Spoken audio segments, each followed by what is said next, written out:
Hey, what's up, guys? Matt Bell here with Electric Violin Shop, and we are going to be talking about electric violins and dynamics and compression, right? So I was just playing there with, I was just kind of making some mess up, just whatever came into my head, but was trying to show you guys that you can play with lots of dynamics on an electric violin. There's a misconception, and we'll actually talk about this, but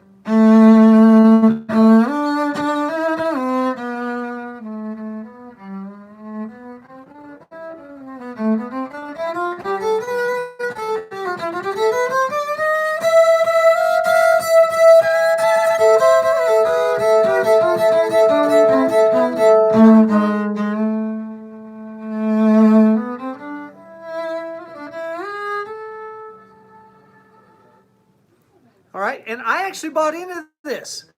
I did my preview this morning and said, hey, it's a well-known fact that when you play an electric violin, you're just necessarily dealing with some compression. I've been doing this for 20 some years, and I was in that school of thought. Everybody talks about it, like, hey, you know, there's definitely compression in this.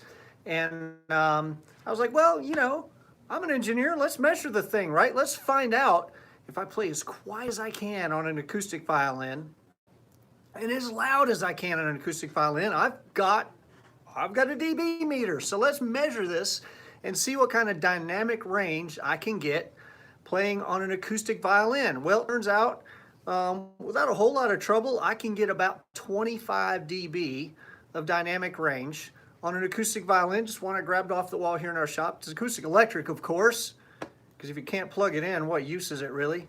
Yeah, I was at the quietest that I got. I've got my dB meter in front of me, and I'm down to about 70 dB, which is really, really quiet. 70 dB, and then you know, when I put the wood to that thing, I was just under 70 when I was really laying back, so 68 dB or so, and then I'm actually over 95 dB when I'm really laying the wood to this thing, and that's not a super loud violin, honestly. So it's, you know, on my acoustic at home, I probably wouldn't have a lot of trouble getting over 100 dB. I don't know, 2 feet away from me. That's pretty loud. So, you know, somewhere 25 to 30 dB of dynamic range on an acoustic violin, okay? Then I plugged in this here NS Design Wave violin, and I'm pointing over here. You can't see what I'm pointing at, but I'm pointing anyway. It makes me feel better.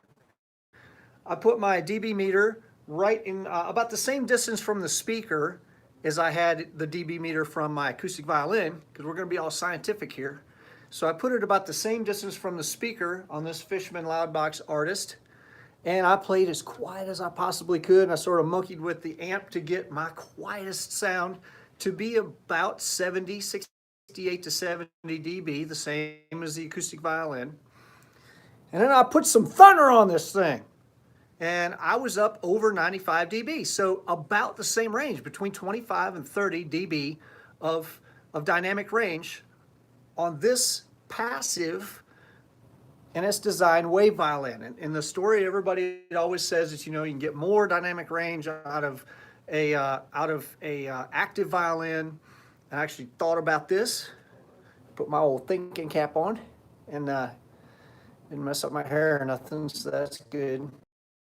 I thought about why this was, and we'll talk about that later on. But it turns out conventional wisdom that an electric violin is just by design, by default, is giving you compression is totally not true. It's not true. You can get just as much dynamic range out of a passive electric violin as you can out of an acoustic. So, why is that? And we'll talk about that today. Why have we always thought, or I guess I don't know who we is. I don't have it in my pocket, but I don't know why I always thought that that was true. That's the thing. Sound engineers, let's talk about what compression is. What on earth am I talking about dynamic range and compression. So dynamic range is how much is 95 to 98 dB is when I was really throwing some wood to that thing, and in my case I was throwing carbon fiber at it. But so that's your dynamic range, from your quietest of quiets to your loudest of louds. That's dynamic range. Okay. Compression world, the church world, the country world, whatever.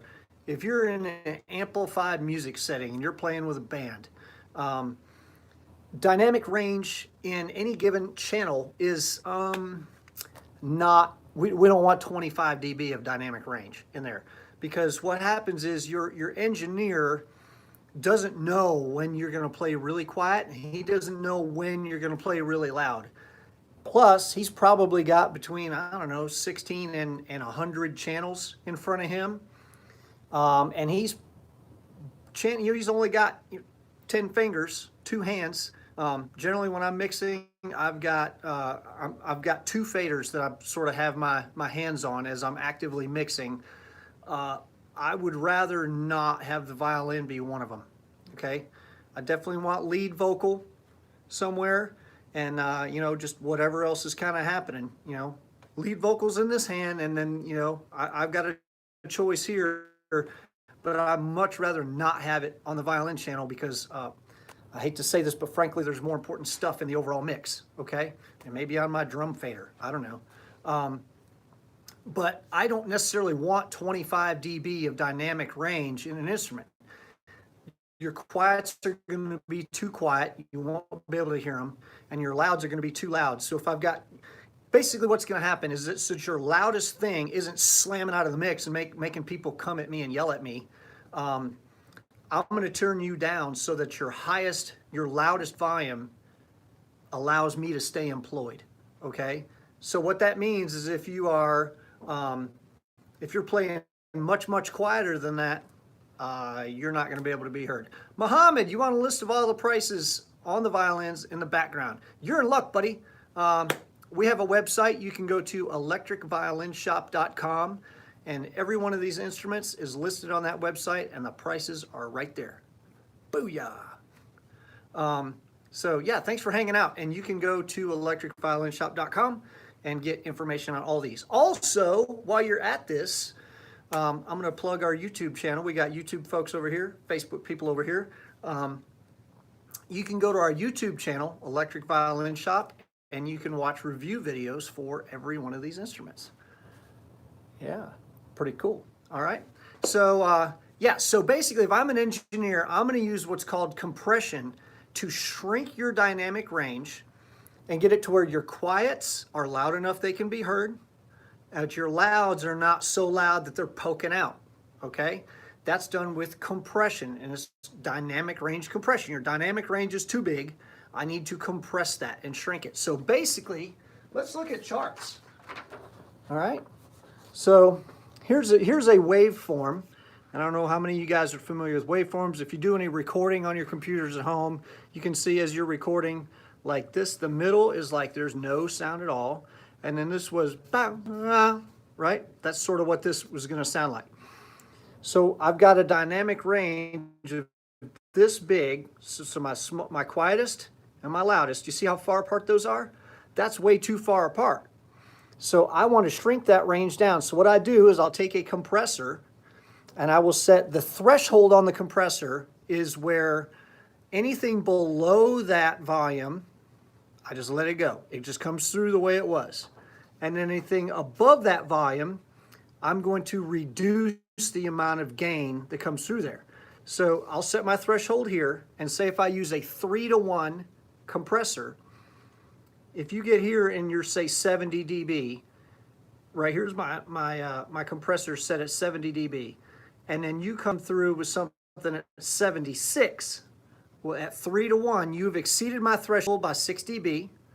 I divide that by 3, which takes me to 2. So instead of coming out at 76, you only come out at 72, right? So it knocks those peaks down, okay? And you can see this next little transient here where somebody maybe starts a note or they pluck a string.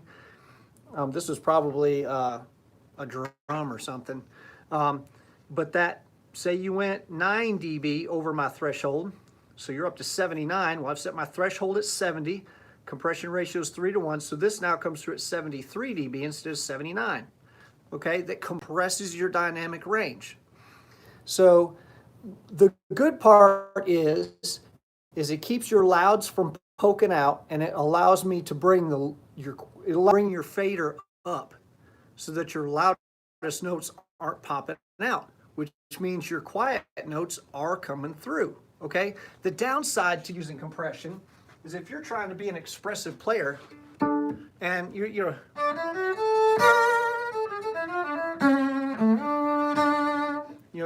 you're trying to give me a little love on those things, right? It's not going to come through as strong. You're going to hear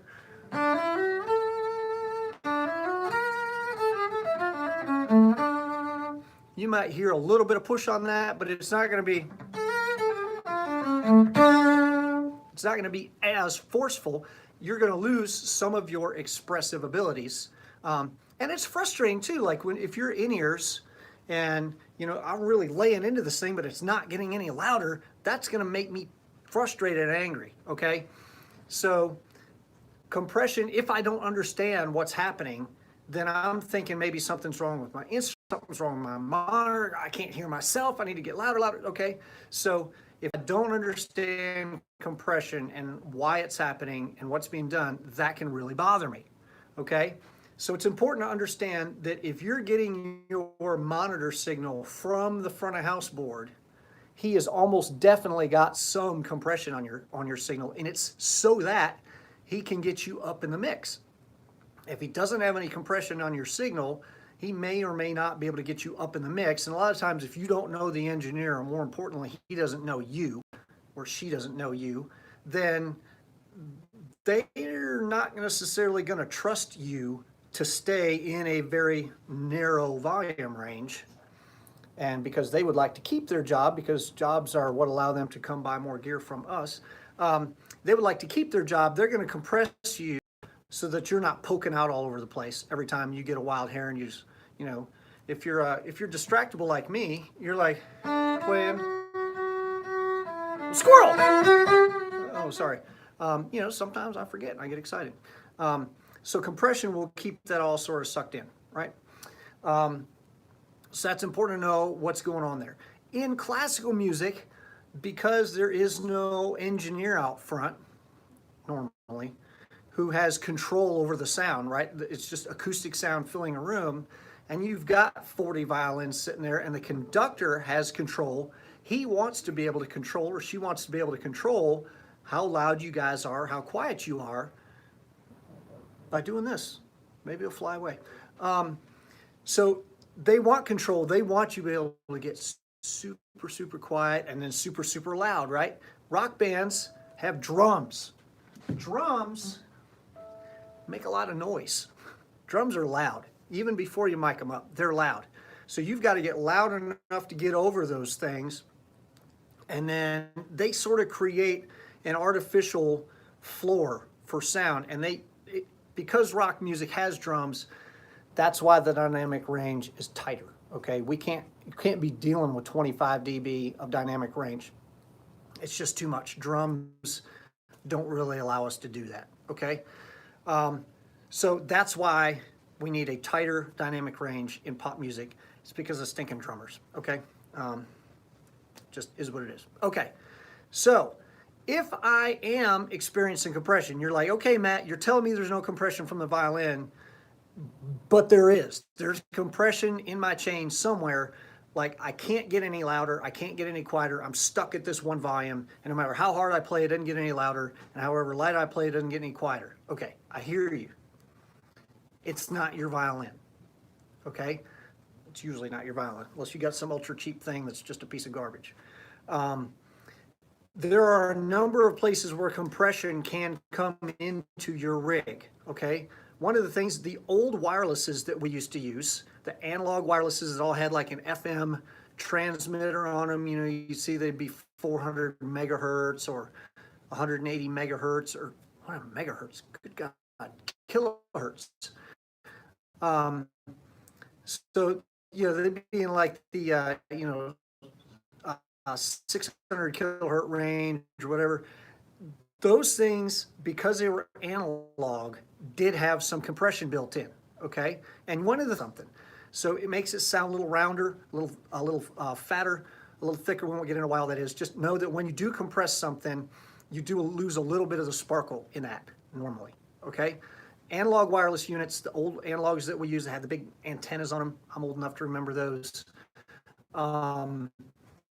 Those do have some compression built in, and it's just a function of how they package your sound to send it through the air, okay? We talked about, again, if you're sending a signal to the front of house and the front of house guy is sending your monitor mix back to you, then if there's compression out front, which there often will be, it will almost always be back in your monitor, okay? That's just how that's done. Sometimes your amp not being underneath your ear, this amp is 8 feet away from me. I'm gonna use that number. It's 8 feet away from me. Whereas my acoustic violin, the F-hole is like 3 inches from my ear.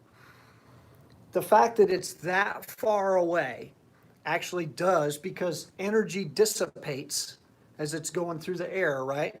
You know, it's not just coming straight at me. Sound doesn't work like that. It's not a laser beam. It actually goes out like a ripple in a pond.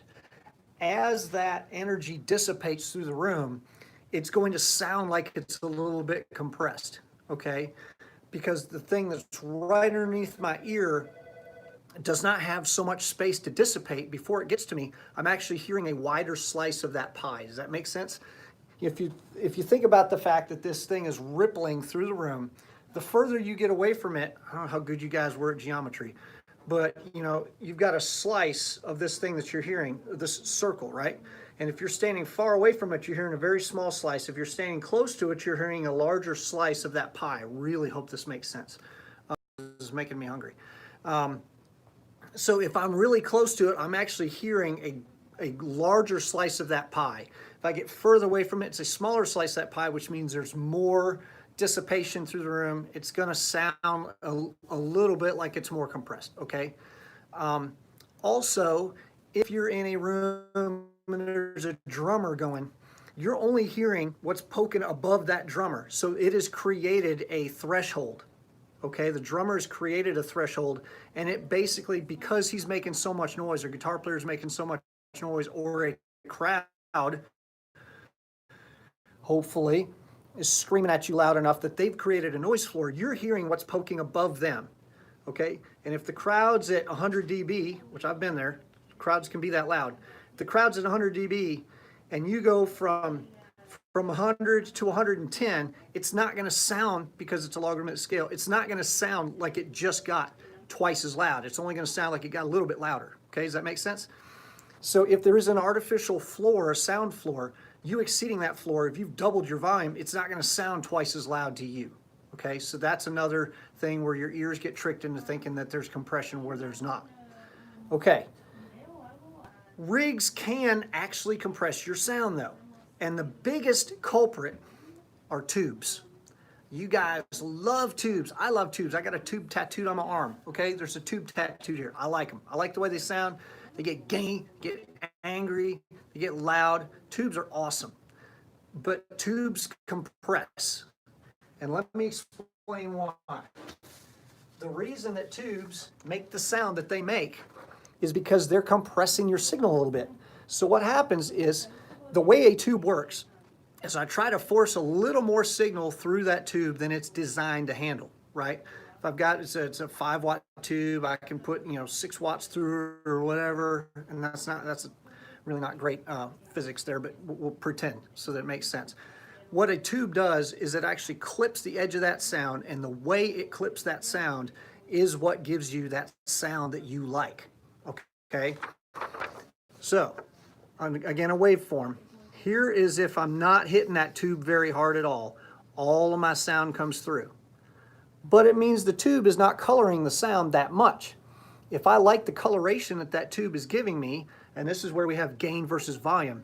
When I go gain and I gain that level up, which means I'm turning my signal up before it gets to the tube, so more of my signal is passing through that tube, it pushes that signal louder, which means I've reached the limits of what that tube can handle, and it starts to clip it. See how here we've got some nice pointy, we got the pointy at the edge of this waveform. When I get here, those points have been swallowed up and they get clipped, they get compressed.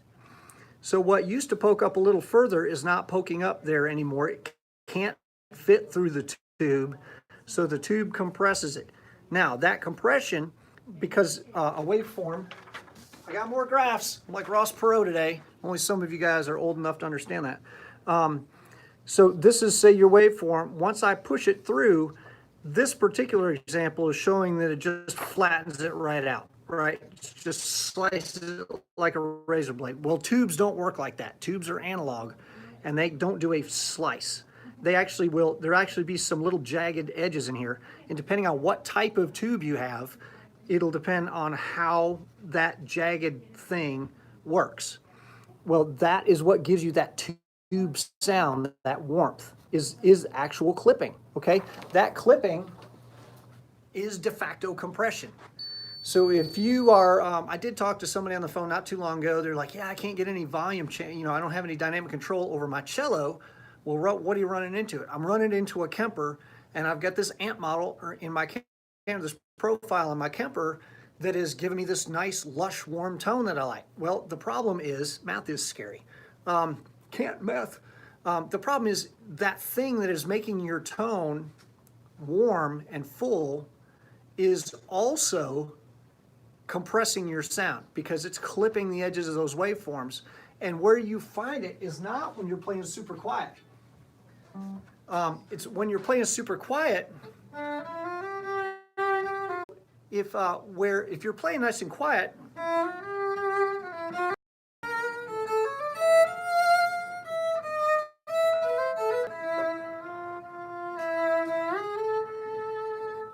there are a lot of dynamics in there. I was playing significantly louder and quieter just within that little phrase, even though that phrase itself was pretty quiet.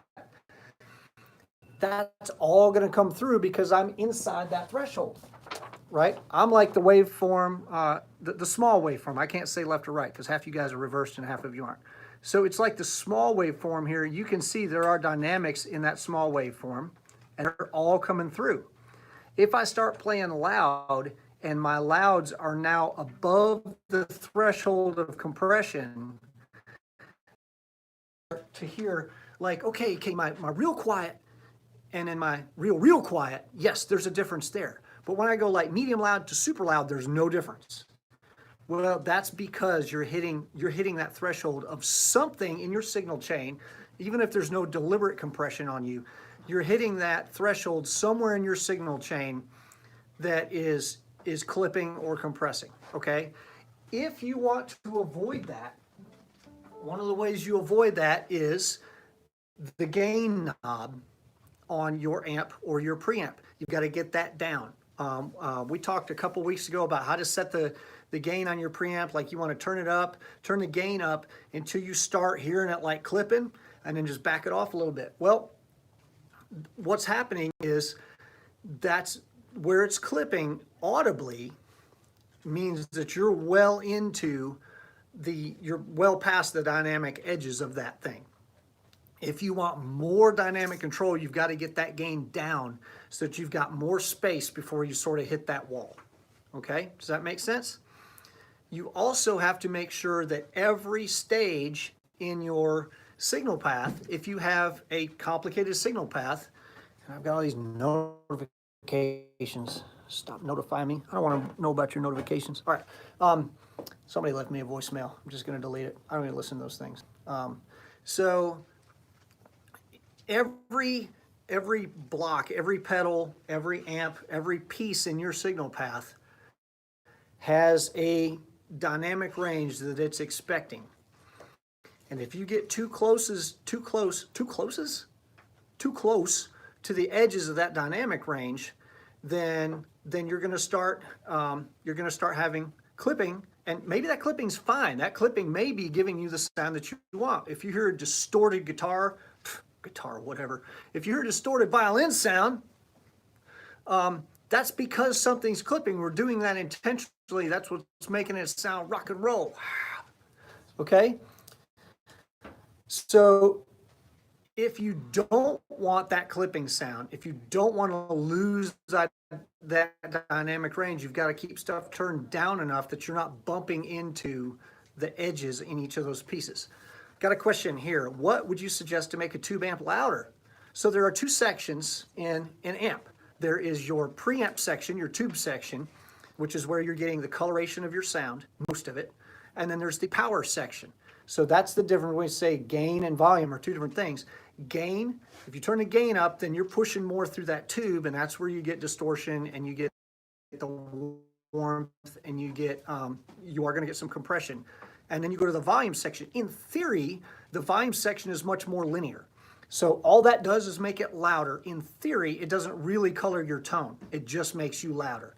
In practice, that's not true. There are no perfectly linear amplifiers, and there are definitely no perfectly linear speakers. So as a speaker gets louder, it also acts differently. And also so do your ears. We actually talked about this before, where we talked about the Fletcher-Munson curve. You actually hear things differently as they get louder. That amp may be more linear than your ears are, okay? So in theory, if I want to make a tube amp louder and I don't want compression and I don't want more distortion, then I don't turn up the gain, I turn up the volume, okay? Thomas Jenkins is over here. Thomas is like, he's got gainisvolume.com or something. Never mind, it's a long story. Okay, so that makes sense. That's how you can get a rig that compresses. So tubes compress, okay? We like the sound that they give us, but they also compress. And I got somebody going crazy over here on YouTube.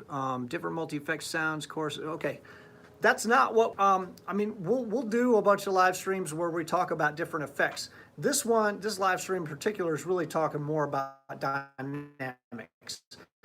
And it's a little bit about sort of the myth that electric violins, by their very nature, introduce compression that for a lot of people is not desired, okay? So I do hear that complaint from people, oh, you know, my electric cello or my electric violin, I don't have any dynamic control over this thing. It's not the instrument. We measured that today. I actually, until a couple hours ago, I used to believe that that was true. And it turns out that it's not. We've measured it. It's not. I can get the same dynamic range of an electric than I can out of an acoustic. So that's what's going on. What's happening is something somewhere in your rig is compressing. So a tube is going to compress. If you're pushing a preamp too hard, even if it's a solid state preamp, that's going to compress.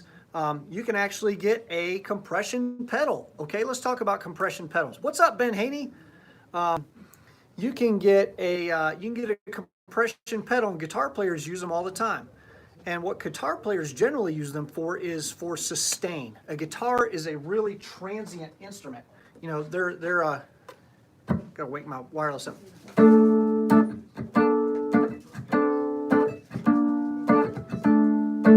Okay, they give us these waveforms that look like, guitar players, they give us these waveforms that look like this. There's a huge spike where they hit that thing with a pick, another huge thing where they hit it with a pick, and then you've got this very rapid decay. Well, violins, we're a little more highly evolved. We use a bow, which means I can get that transient sound.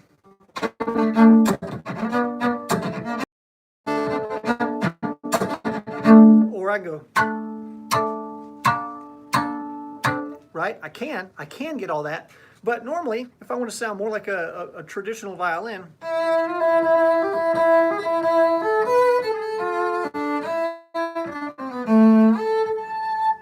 so that's where you'll notice that the waveform on that is going to be much thicker and more consistent. It's not going to be all spiky like a guitar is. So what a guitar does, they hit that compressor and it brings their louds down, which by comparison makes their quiets louder. So if we truncate that attack that they've got, what it does is it gives the effect of sustain in that guitar, because guitars tend to be jing and then it's kind of gone, right? Especially an electric guitar. So if they want a jing, they want it to hold out, there are a number of ways to do that.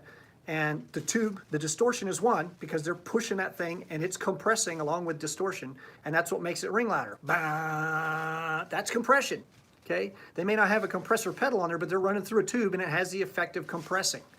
And the same thing with a compressor pedal, which allows them to get that sustain without the distortion.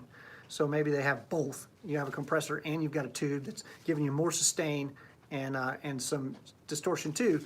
So when violinists use a traditional compression pedal, it doesn't really act the same on a violin unless you're chopping or something or doing something super percussive with your violin. It doesn't act the same way as it does with a guitar because we're not nearly as transient an instrument as they are, okay? So compression pedal is, it doesn't really act the same on a violin as it does on a guitar. And it's one of the pedals that acts the most differently. Sort of when you're listening to one on a guitar and you listen to one on a violin, they're radically different. Many other pedals aren't quite as different, but the compression pedal is probably the one that in my mind is the most different between a violin and a guitar, okay? So let's also talk about, I did say that when your engineer is mixing you, there's a really good chance that they have intentionally put some compression on your signal because they don't want a 25 dB dynamic range. They can't mix that, okay? So, well, doesn't that take away all of your expressive abilities? I can't express myself the way that I want to. Would I recommend having compression available versus never at all? Well, like I said, a front of house guy is gonna put it on there because they pretty much have to in order to keep you in a range, unless like y'all are good friends and you've worked together and they know that you know how to listen and you're not going to be poking out of the mix from here and there. No, I don't mind compression at all because in my mind, when people say compression takes away my, it takes away from my ability to express myself, I think it adds to my ability to express myself. And here's the thing, there is a, let's talk about timbre or timbre. Timbre is the difference in coloration between, you know how airy that is, right? And that's much thicker and much more authoritative. I do the same thing, Ben, I do it after pretty much the only place I put it is after a wah pedal. Wah pedals are so peaky. Actually, and I talked about this a week or so ago. When you put your toe down on a wah pedal, they get crazy loud.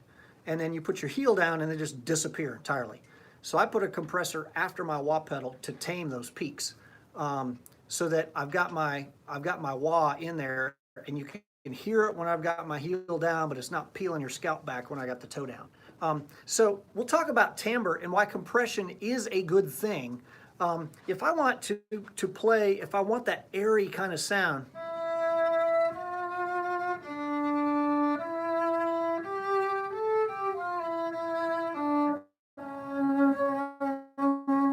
but I want that airy sound, but I want people to be able to hear it. Suppose what I'm going for, I might have a drummer going crazy over here. He's bringing his hands up over his head every time he hits stuff. You've all played with that guy. But you're trying to do something airy because you don't want to, you're trying to create sort of an atmosphere underneath. You don't really want people to go, oh, it's violin. You want people to just sort of feel this sort of bed that you're creating. So if I've got compression, if I'm just doing this with no compression, I'm down around 75 dB, then nobody's going to hear it. But if it's loud enough for people to hear it, then it's got the wrong timbre. So with compression, it brings down my loudest notes are quieter and my quietest notes are louder. So it allows me to explore different timbres without having an accompanying volume drop. So it actually allows me to do more expressive things with timbre even if I don't have a super wide dynamic range, I'll still have some. It's not like I'm brick walled. Although you can, if even your quietest notes are above the threshold of the compressor, or they're, you're overdriving. Excuse me, that was a good chili. Even if you're overdriving a tube so hard that even your quietest notes are still above the threshold, then you basically won't have any dynamic control, but you will have timbre control. Okay, so I can still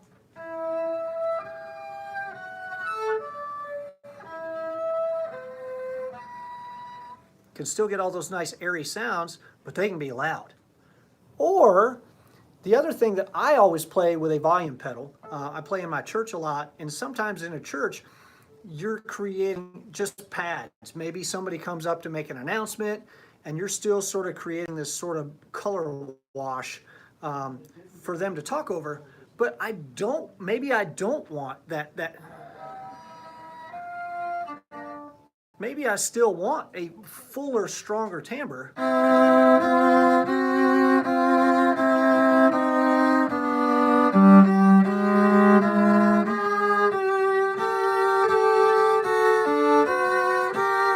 Maybe I still want a stronger timbre, but I don't want it to be loud. Well, I can use my volume pedal to rock that back. So a volume pedal allows me to have control over where my volumes are. Even if there is some compression, I can always get down underneath that.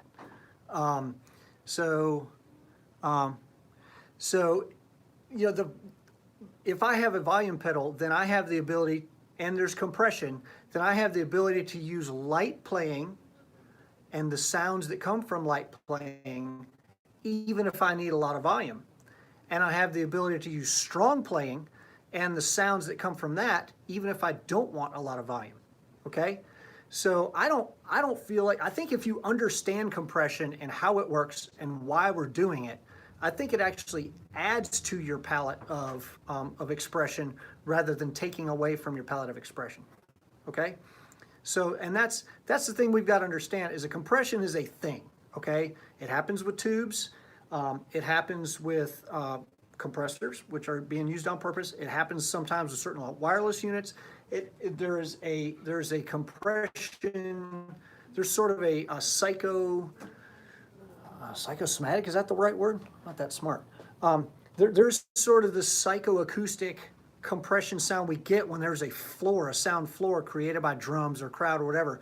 We think that there's compression going on, even if there's not. So, because there are all these different types of compression, real or imagined, they exist, okay? So we can either rage against what we think should be, or we can take what is and we can use that to our advantage, okay? Yeah, I do too. I love the sensitivity to non-compression. And here's, if you need to get underneath, just understand, if you can feel it and you can hear it, like above a certain volume, I don't feel like I have a lot of control over my volume. You can find that threshold in your ear, and then you can get below that threshold with a volume pedal or with your technique, and then underneath that threshold, then you will have more control over your volume. Okay? Does that make sense? So compression is a thing. It's like, I can be all mad that it's raining outside, but being mad at it isn't going to change it from raining. I can either get an umbrella or I can get some galoshes or whatever. I can just deal with it the way it is, or I can stand here and yell at the sky for raining on me. Okay? So compression is a thing. It does exist. It's a fact of life in the rock and roll business.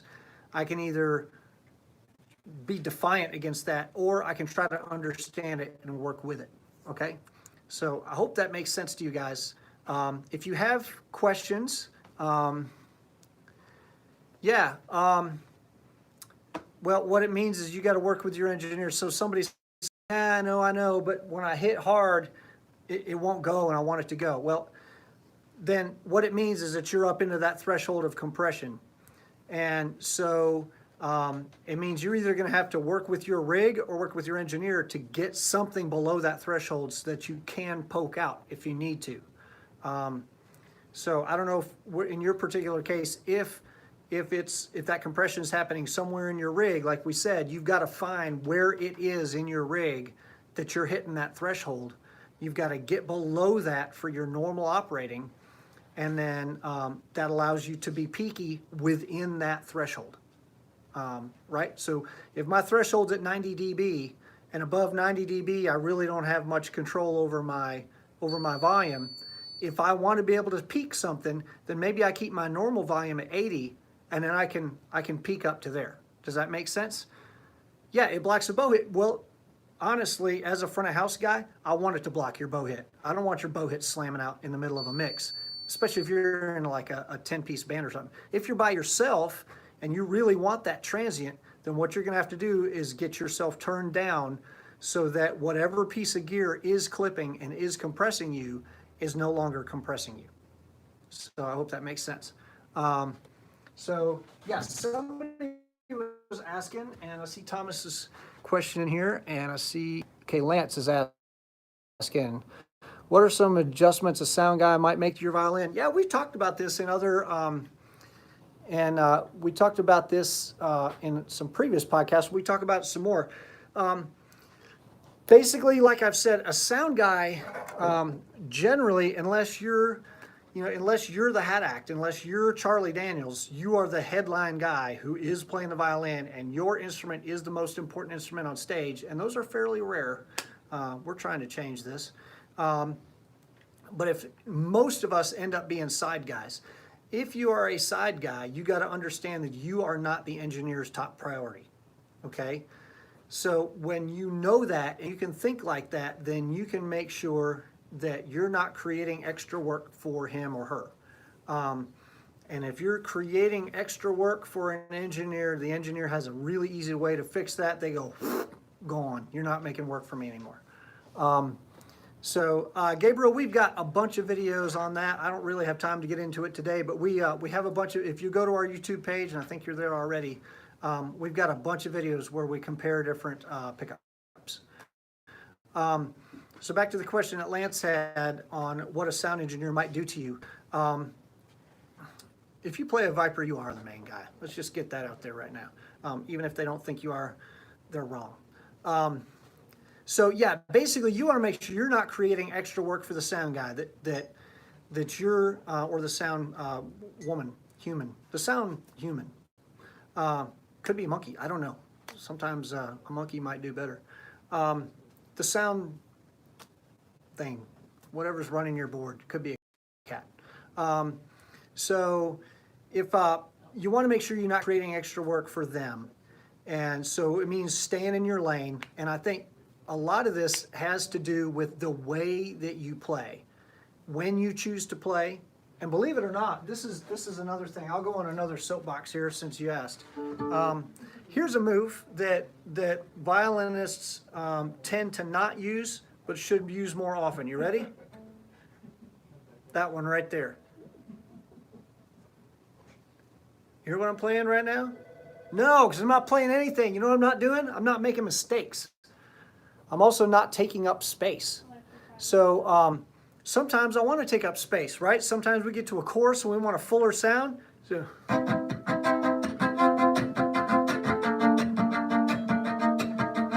maybe I want to take up some space, but when we get to the verse, you know how I can create some separation, a different flavor from the chorus and the verse? Instead of, I can go, I just not play. So that's a move that you could use more often, and all of us probably could use more often, is to not play. So if I'm not playing, then I'm not creating any work for anybody, and that's a thing. One of the things we got to think about is that pop music, especially pop music with singers in it, the most important channel is the lead vocal channel. So don't play when the singer is singing. Don't play anything interesting when the singer is singing.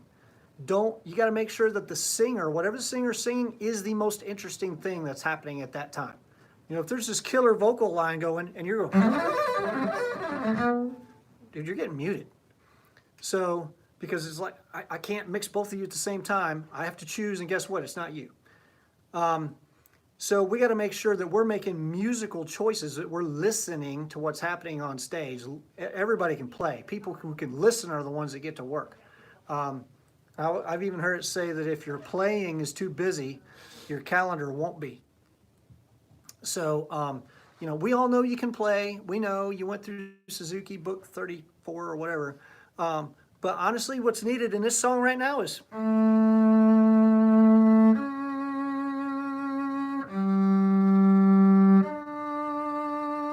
And you know what? It pays just the same. You don't get paid by the note. So that's kind of a personal soapbox of mine.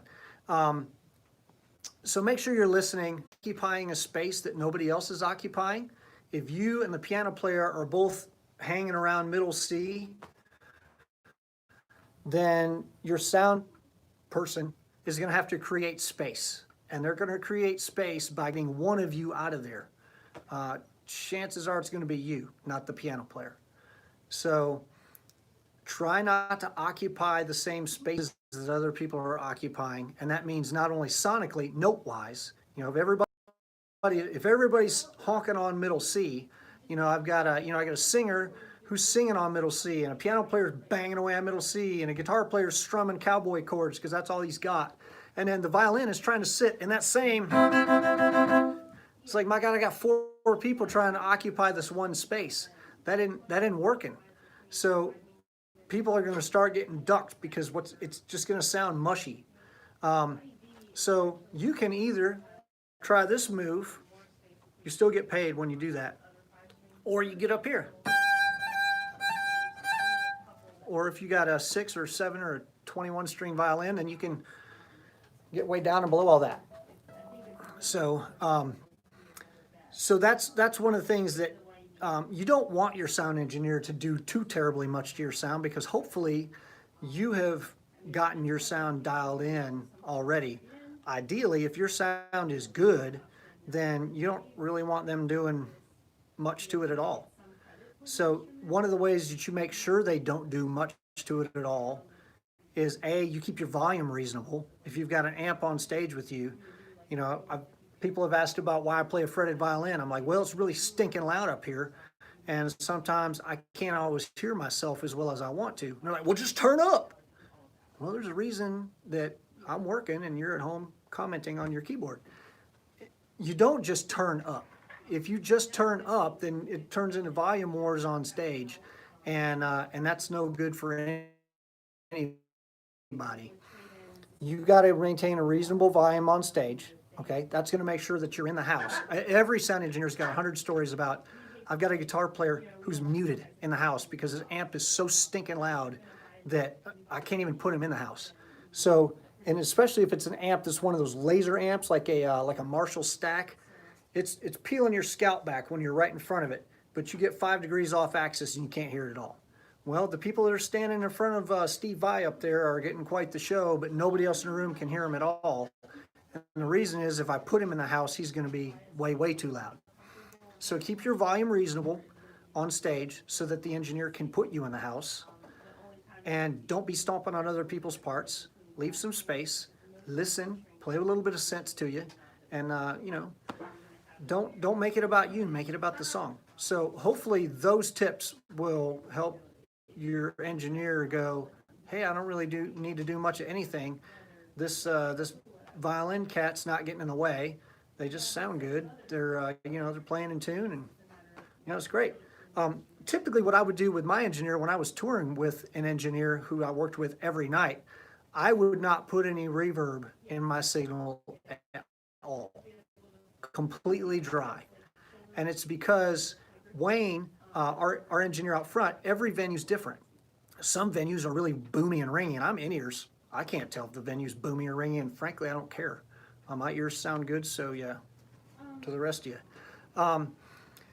So if it's a really boomy, ringy room, then he won't have to put any reverb on us because it's already, the room is doing it.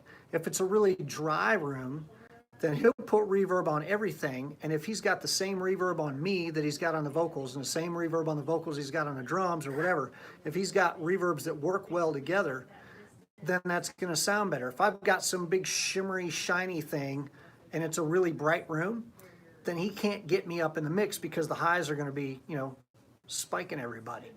So if you have a good relationship with your engineer, then you can trust them to know they're not going to leave you hanging out all super dry. Then I didn't put any reverb at all in my signal because I was trusting him to do that, and he could just make it fit real nice with the room. If you don't have that relationship with your engineer, or it's a different engineer every night, most cases you're going to speak the same language as them, unless you're on an international tour somewhere.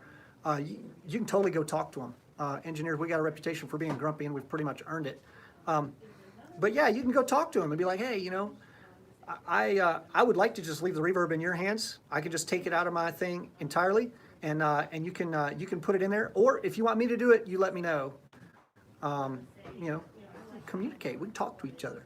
So hopefully that's helpful. Hopefully I don't sound too preachy. It's one of my pet peeves. So you got me going, man. You knew my trigger points. I'm triggered. So there we go. All right. If there are no more questions, y'all, I'm gonna go ahead and sign off. And if you have more questions, you can dump them in the comments section, YouTube, Facebook, whatever. And we'll see you guys next week. Next week, I think I'm here. I think I am here. I think what was the deal this week? I said what? We did a vote on Instagram, and that's why we're doing compression and dynamics this week. I think we had a choice between compression and dynamics and effects pedal tips. And effects pedal tips came in second, so I think I'll do that next week, unless something comes up. If we get some new, sexy new toy in here, I may do a live stream on that. Or if we got a visitor, if Thomas Jenkins or somebody pops into the shop, we may just do a thing. Oh, love the long hair. Oh, thank you, man. It just kind of grows on you. If somebody pops into the shop, maybe we'll just hang out and chat with them. Other than that, maybe next week we'll do some effects pedal tips. We'll talk about how to stage them, what order to put your effects pedals in. I get that question a lot. And the answer is it depends, because that's the answer to every question. But we'll talk about what order to put them in, maybe what pedals you might want in your rig. And of course the answer there too is it depends on what you want to sound like. Should I be using multi-effects or stomp boxes? It depends. We'll talk about why. Another thing is we'll talk about gain staging, sort of like just this week. We were talking about how, you know, each pedal, each part of your chain has a specific volume window that it needs to operate in, and making sure that we don't have one pedal that's clipping another one or one that's starving another one. I just can't get enough distortion. Well, maybe you're starving your distortion pedal. So, yeah, so we'll talk about all this. And Tara, I know, I call him like every week, Tara. I'm begging him. I'm like, please get her Viper here so she'll stop bothering me. I'm just kidding. I really hope your Viper gets here too, because I want to play it. So, yes. So, oh yeah, Vipers, by the way. I guess the Facebook people can't see, but the YouTube people have been staring at this thing all day. My precious. We do have a 6-string fretted Viper with a Barbera on it.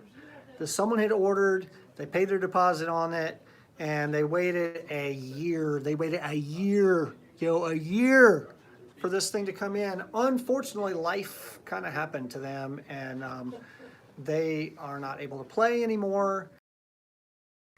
And so they had to abandon this poor thing, and now you can benefit from their misfortune. And you can buy this thing. It's on our website. I cannot believe this thing's been sitting here for like a week and a half. So I'm really surprised it's been here as long as it has, because there is a worldwide shortage of these things. If you know anybody who might want one of these, tag them, tell them to come buy this thing. Because if they don't buy it right now, they could be waiting a year or more. Okay, so that's that. It's been nice hanging with you guys. If anybody's out there where this annoying hurricane is, that has a name of a scale mode, I hope you guys are safe and dry. And it's actually coming toward me.